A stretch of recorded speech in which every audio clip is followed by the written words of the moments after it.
¿Qué tal, compañeros y maestra? Somos el equipo Dinamita y el día de hoy les vamos a hablar sobre la teoría postcolonial. Y somos mis compañeros Alonso Ramos, Christopher Ramírez, Aritza Ramírez. Gael Chávez. Axel Serrano. y su servidor, Andrés Frías. Comenzamos. Bueno, yo les voy a comenzar a decir qué es la teoría postcolonial. La teoría postcolonial es una disciplina académica y un marco teórico multidisciplinario que se encarga de examinar y de construir las políticas económicas, culturales y especialmente los modelos de pensamiento predominantes y homogéneos que se desarrollan a partir de las diversas colonizaciones occidentales a lo largo de la historia. Tiene tres objetivos principales: cuestionar el eurocentrismo, que desafía la racionalidad moderna, y las narrativas históricas que sitúan a Europa y Occidente como el centro civilizador y superior, y que utilizaron el conocimiento para justificar y mantener relaciones de poder desiguales. También está analizar el legado colonial, que examina las consecuencias y las estructuras de dominación que persisten en los países y culturas que fueron colonias después de su independencia. También está dar voz al subalterno, que busca recuperar y analizar la experiencia, identidades y narrativas de los pueblos colonizados, ofreciendo una perspectiva crítica a las representaciones que ellos hizo que el discurso colonial el otro. Bueno, lo que yo voy a hablar más que nada es sobre el concepto de esta teoría, la cual dice que la teoría postcolonial analiza las consecuencias que dejó el colonialismo, y no solo en el ámbito político, económico, sino también en la cultura, en la identidad y en la forma de pensar de los pueblos que fueron dominados. Busca comprender cómo esas huellas históricas siguen presentes hoy, moldeando la manera en la que entendemos el mundo y las relaciones entre las culturas. Su principal objetivo de esta teoría es dar voz a los pueblos colonizados, aquellos que durante mucho tiempo fueron ignorados o representados desde una mirada más europea. También pretende cuestionar y romper con el pensamiento eurocéntrico, que coloca a Europa o al mundo occidental como los únicos poseedores de la verdad, ¿no? Pues ya que vinieron, colonizaron y esparcieron más que nada información errónea sobre los colonizados. En cambio, pues la teoría postcolonial invita a valorar la perspectiva y tradiciones y pues los saberes propios de cada cultura, reconociendo su importancia en la construcción del pensamiento global. Su importancia radica en que nos permite entender cómo el colonialismo aún afecta a la sociedad actual, desde la desigualdad económica, el racismo, hasta la manera en que se valoran o se menosprecian las culturas no occidentales en la educación. Por ejemplo, en muchos países de Latinoamérica todavía se considera más prestigioso o con más valor hablar inglés que una lengua nativa. Este tipo de actitudes son presentes, son precisamente las que la teoría postcolonial busca cuestionar para promover una visión más justa y diversa del mundo. Interesante. Y de esta teoría, pues, ¿qué autores hay? O sea, ¿quiénes escribieron? Bueno, esta es una teoría que está conformada por varios autores y la mayoría de estos, bueno, todos estos hicieron una aportación a esta teoría por medio de una obra escrita, ya que hubiera sido un ensayo o alguna investigación que ellos hicieron, y son tres los principales. La mayoría, sí, bueno, creo que todos eran filósofos o sociólogos. Y primero entre ellos está una mujer que era una socióloga india llamada Gayatri Spivak, y en su obra que se llamaba ¿Puede hablar el subalterno?, ella explicaba cómo los países que colonizaban a otros pueblos no les daban la oportunidad de hablar por ellos mismos y se ponían sobre su opinión. Entonces En esta obra también recalcó más sobre la voz de las mujeres de los pueblos que eran colonizados y cómo cada pueblo no tenía la libertad de dar su propia opinión, sino que se decía que lo que decían los que los colonizaban era su opinión, no eran libres de decir lo que ellos querían decir. Después está otro autor que es Homi Bhabha, y en su escrito, que se llamaba The Location of Culture, habla, bueno, más que nada este autor aportó dos conceptos a esta teoría, y él habla de, en su escrito explica cómo no pueden estar las culturas muy marcadas, porque en cierto momento las culturas se van a mezclar y se van a crear nuevas identidades. Y también pues esto lo usó como un concepto, y también utilizaba otro concepto en el que los pueblos que eran colonizados adaptaban la forma de ser de los colonos en forma de burla. Y al final hay otro autor que se llama Edward Said, que en su obra que se llamaba La Orientación habla de cómo los colonos utilizaban una imagen de los países occidentales, de pues Asia y todos ellos, para como creaban una imagen de estos países que justificaba cómo oprimían a los otros pueblos.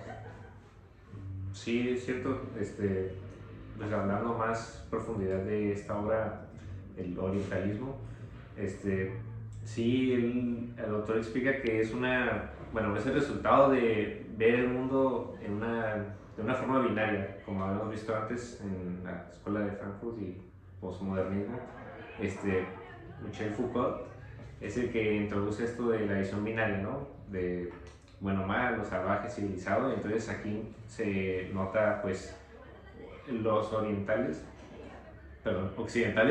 quieren hacerse diferentes o distinguirse claramente entre a los que van a colonizar. Entonces, pues hacen es un proceso en el que empiezan a retratar y pensar y enseñar a los pueblos a los que llegan como inferiores, pues principalmente irracionales, emotivos, salvajes, primitivos, y que son exactamente lo contrario a la filosofía europea, ¿no? Entonces, en este proceso de hacerlos otros, de hacerlos diferentes, de excluirlos, pues marcan también, pues, como dijo mi compañera, pues su superioridad, y por consiguiente, pues a ellos su inferioridad. Entonces, en este sentido también, pues dependen mucho estas dos partes, Occidente y Oriente, porque esta división o esta diferencia, pues hace posible, pues, su opresión, ¿no? Entonces, al ellos diferenciarse de los otros, pues les permite o les justifica, porque pues ellos pensaban que, aparte de las intenciones de dominar, pues ya tenían ellos conceptos o ideas de que ellos representaban la cultura, la civilización, y lo que estaban haciendo muchas veces también pensaban que era un acto bueno, de que le estamos trayendo a estas personas primitivas, le estamos trayendo la verdadera cultura, el verdadero conocimiento, la verdadera civilización, para sacarlos de esas formas anticuadas o salvajes que tienen de vivir. Entonces, aquí pues marca diferentes procesos, bueno, conceptos en sí, como el orientalismo, pues que es esta representación errada de lo que es los pueblos a los que llegaron.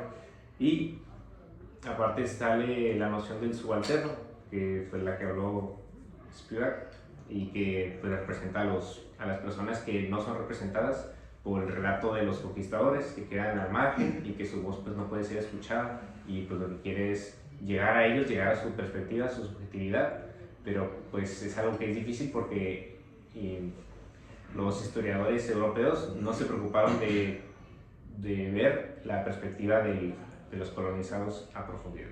Entonces es una tarea darles voz a estos grupos que han sido marginados a lo largo de la historia. Muy bien, pues a continuación, en base a lo que también mencionaron mis compañeros, les daré pues algunos ejemplos sobre la postcolonización. Esto dividido en tres áreas, en lo cual es la literatura, la historia, y la cultura. Por ejemplo, en lo que es en la literatura, hubo a lo largo del tiempo distintos autores, como por ejemplo Chinua Achebe. Él en su obra de Things Fall Apart narra la historia de un líder africano en el cual lidera a todas las tribus africanas en contra pues, de lo que es el reino pues, de Gran Bretaña, porque pues, Gran Bretaña obviamente quería pues, apoderarse de todo lo que era África, y pues él quería pues, levantarse en contra pues, del Imperio Británico. Está otro ejemplo de Yuji Wationo, el cual en su obra A Grain of Lead refleja la lucha independentista de Kenia.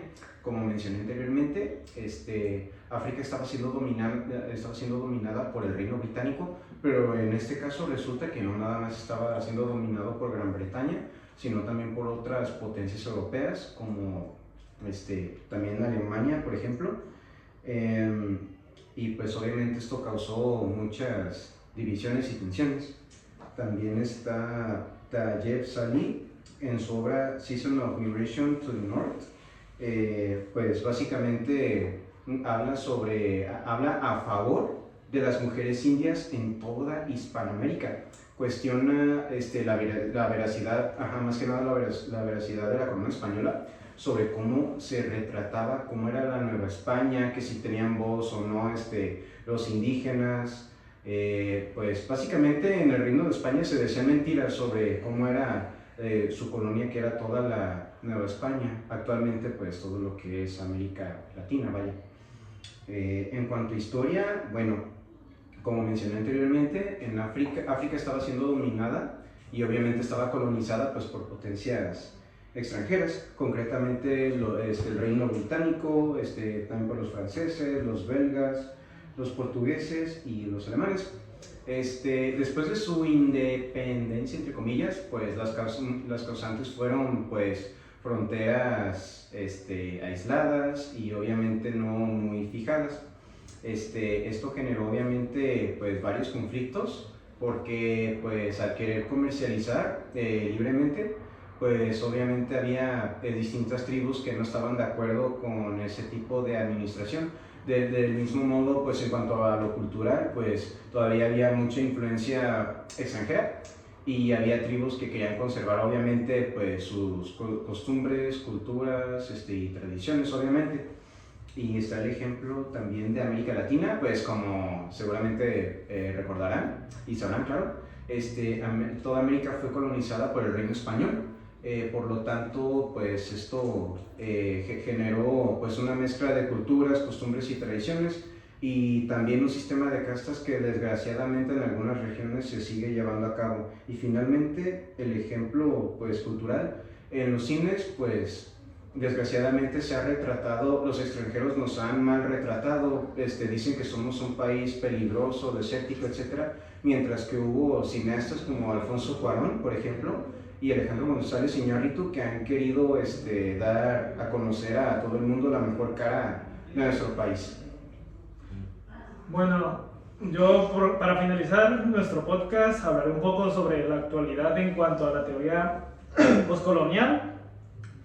Pues esto más que nada nos ayuda a comprender, y es sumamente fundamental entenderlo, porque esto nos abre pues las formas en las que fue más que el racismo, la desigualdad y la globalización, ¿no? Y esto pues nos muestra cómo fue colonizado por jerarquías a imponer el poder mediante el dominio de Occidente. Entonces esto nos ayuda más que nada pues a dar a voz a los estereotipos que son de la gente marginada y los pueblos marginados que no reciben la atención, digámoslo así, necesaria para comprender su cultura y su identidad. Entonces a veces hay momentos en los que como nosotros como mexicanos somos híbridos, pues es un choque entre dos culturas diferentes y da pues esta mutación, ¿no? Y esto es para finalizar, les hacemos una pregunta tiempo que realmente hemos sido colonizados. Y eso sería todo de nuestra parte. Gracias. Ay, Gracias por su atención. No manches, me dejaron de tiempo.